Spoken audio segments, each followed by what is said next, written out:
બીએપીએ સંસ્થાને વિશ્વ ફલક ઉપર પહોંચાડવામાં જેમનું સર્વોચ્ચ અને શ્રેષ્ઠ યોગદાન રહ્યું છે એવા પરમ પૂજ્ય સ્વામી બાપા એટલે પ્રમુખ સ્વામી મહારાજ એક વખત સભાને સંબોધતા હતા અને સભા પૂર્ણ થઈ એટલે સ્વામી બાપાએ કહ્યું કે ગોડ બ્લેસ યુ. અને એમાંથી એક હરિભક્ત આવે છે અને ત્યાં આવીને કહે છે કે બાપા ભગવાનના તો આશીર્વાદ છે જ, પણ તમારા શ્રી મુખેથી અમે સત્સંગ સાંભળીએ છીએ અને ભગવાનની ભક્તિની અંદર અમે લીન થઈએ છીએ, તો હું ઈચ્છું છું કે તમે મને લેખિતની અંદર આશીર્વાદ આપો કે આઈ બ્લેસ યુ. અને ત્યારે સ્વામી બાપા એને લખીને આપે છે આઈ બ્લેસ યુ.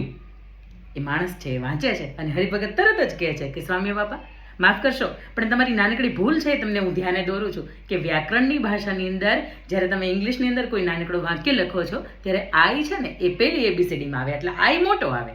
અને ત્યારે સ્વામી બાપાએ એમને ખૂબ સરસ મજાના ભાવાર્થની સાથે કહ્યું કે હા હું જાણું છું આઈ મોટો આવે, પરંતુ આપણે આપણો આઈ એટલે અહમ નાનો રાખીએ ને તો એમાં મજા છે, કારણ કે જે આશીર્વાદ ઈશ્વરના મળે છે ને એનાથી વિશેષ ક્યાંય નથી મળતા. આવો પ્રમુખ સ્વામી મહારાજના જીવનમાંથી અહમ શૂન્યતાની સાથે આપણે એ ભાવ શીખીએ કે થોડાક નમી જઈએ અને થોડાક ખમી જઈએ. અંકિતાની વાત.